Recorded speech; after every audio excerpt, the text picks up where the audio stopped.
आगे चलते हैं स्टूडेंट्स, एक्सप्लोर करते हैं new branch of chemistry that is green chemistry. सबसे पहले स्टूडेंट्स इसको डिफाइन कर लेते हैं। Green chemistry also called as sustainable chemistry is an area of chemistry and chemical engineering focused on the design of products and processes that minimise और eliminate the use and generation of hazardous substances. Students आपके पास green chemistry एक ऐसी advanced form of chemistry है जो students इस बात पे फोकस करती है कि किस तरह से आप वेस्ट को एलिमिनेट कर सकते हैं, साइड प्रोडक्ट्स को रिड्यूस कर सकते हैं, किस तरह से स्टूडेंट्स आप नेचुरल पार्ट्स यूज कर सकते हैं अपने केमिकल प्रोसेसेस के थ्रू। यानी कि स्टूडेंट्स आप वेस्ट कैसे एलिमिनेट कर सकते हैं from that of your reactions, या साइड प्रोडक्ट्स कैसे रिमूव कर सकते हैं। स्टूडेंट्स आपके पास जो ग्रीन केमिस्ट्री है, ग्रीन केमिस्ट्री स्टूडेंट्स आपकी हर उस चीज को सपोर्ट करती है that is economical, that is less hazardous, that promotes energy utilization, that promotes the use of catalyst in your chemical processes। तो स्टूडेंट्स नीड क्यों थी आपके पास, ग्रीन केमिस्ट्री को क्यों प्रमोट किया गया? स्टूडेंट्स आप एक बात याद रखिएगा कि आपके पास जो ग्रीन केमिस्ट्री है इसकी ज़रूरत इसलिए पेश आई क्योंकि स्टूडेंट्स आपके पास जो नॉर्मल केमिकल प्रोसेसेस हैं जो कि students lots of hazardous waste generate करें, एज अ रिजल्ट स्टूडेंट्स हमने डिस्कस किए कि वो कितने ज़्यादा पोल्यूटेंट्स कॉज कर रहे हैं हमारी एनवायरनमेंट के अंदर। एज अ रिजल्ट स्टूडेंट्स आपके पास हर तरह का पोल्यूशन जो है वो बहुत ज़्यादा इंक्रीज़ कर रहा है, चाहे वो वाटर पोल्यूशन हो, चाहे आपके पास स्टूडेंट्स वो एयर पोल्यूशन हो, या स्टूडेंट्स कोई और भी और टाइप हो। यानी कि एज अ रिजल्ट स्टूडेंट्स वो मैन काइंड के लिए अच्छा नहीं है। तो स्टूडेंट्स ग्रीन केमिस्ट्री को इंट्रोड्यूस किया गया। स्टूडेंट्स अगर मैं एग्जांपल के तौर पे आपको कोई ऐसा फिनोमेना डिस्कस करूं तो आपको ज़्यादा अच्छे से क्लियर होगा। स्टूडेंट्स हम प्लास्टिक यूज़ करते हैं, plastic in the form of आप शॉपर्स यूज़ करते हैं, आप प्लास्टिक बैग्स यूज़ करते हैं। स्टूडेंट्स ये कभी भी डिकम्पोज नहीं होंगे, they will take the lifetime, ये कभी डिकम्पोज नहीं होंगे। ग्रीन केमिस्ट्री के थ्रू स्टूडेंट्स आपने ऐसे मेथड्स डिवाइस किए जिसके थ्रू आप एक ऐसा प्लास्टिक प्रोड्यूस कर सकें जो कि स्टूडेंट्स सस्टेनेबल है। सस्टेनेबल का मतलब ये है कि वो हैजर्डस नहीं है, वो डिकम्पोज कर जाता है। यानी कि स्टूडेंट्स हम काम करते हैं ग्रीन केमिस्ट्री के अंदर बायोप्लास्टिक्स के अंदर। तो स्टूडेंट्स आपको कुछ आइडिया हो गया होगा कि असल में ग्रीन केमिस्ट्री का मोटिव क्या है। बिल्कुल इसी तरह स्टूडेंट्स हम बायोमास से इलेक्ट्रिसिटी जनरेट कर सकते हैं, इस पे भी आप काम करते हैं ग्रीन केमिस्ट्री के अंदर। तो ये तो स्टूडेंट्स मैंने आपको कुछ फील्ड्स की एग्जांपल दे दी।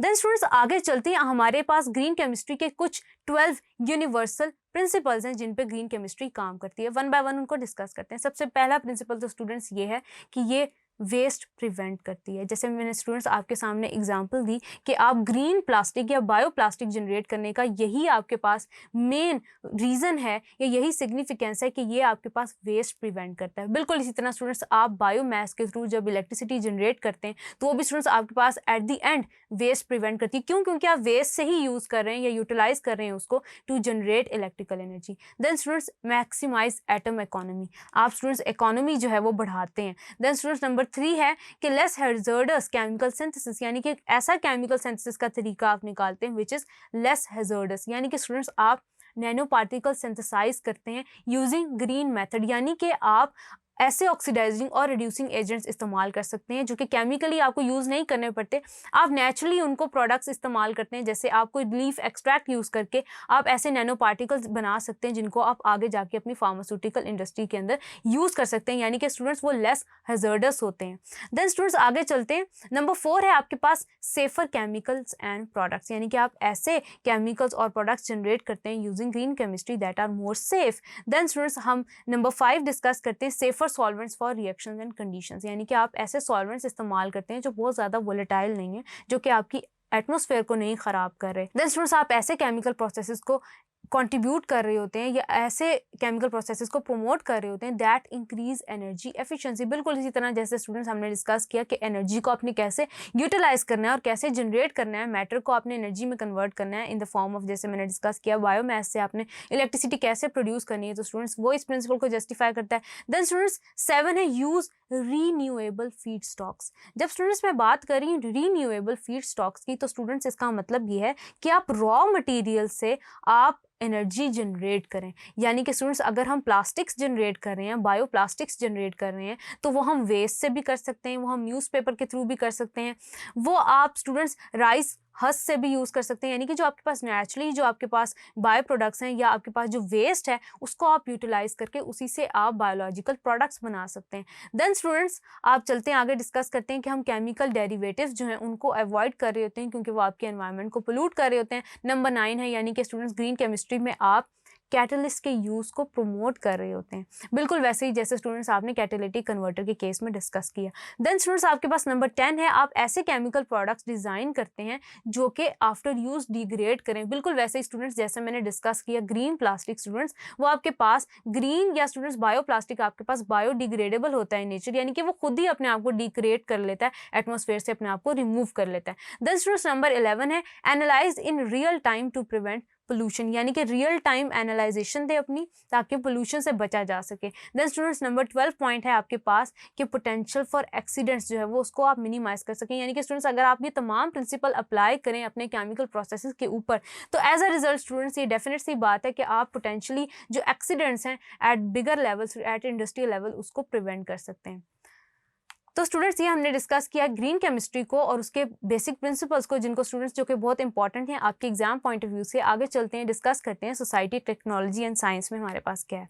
स्टूडेंट्स वो पोल्यूशन जो आपके पास रेडियो एक्टिव मटीरियल्स जनरेट कर रहे होते हैं, स्टूडेंट्स आपको अच्छी तरह पता है कि जो रेडियो एक्टिव एलिमेंट्स होते हैं वो रेडिएट करते हैं एनर्जी, यानी कि वो मुख्तलिफ रेडिएशंस एमिट करते हैं अपने अंदर से।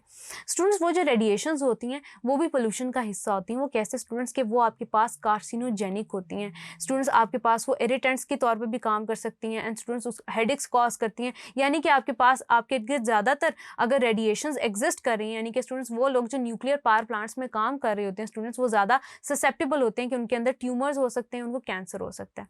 स्टूडेंट्स इसको हम डिफाइन कर लेते हैं कि रेडियो एक्टिव पोल्यूशन उस वक्त होता है when there is a presence और depositions of radioactive materials in the atmosphere or in the environment, especially when their presence is accidental and when it prevents an environmental threat due to radioactive decay। अब students आपको अच्छी तरह पता है कि आप nuclear reactants के अंदर यूरेनियम 235 यूज़ कर रहे होते हैं।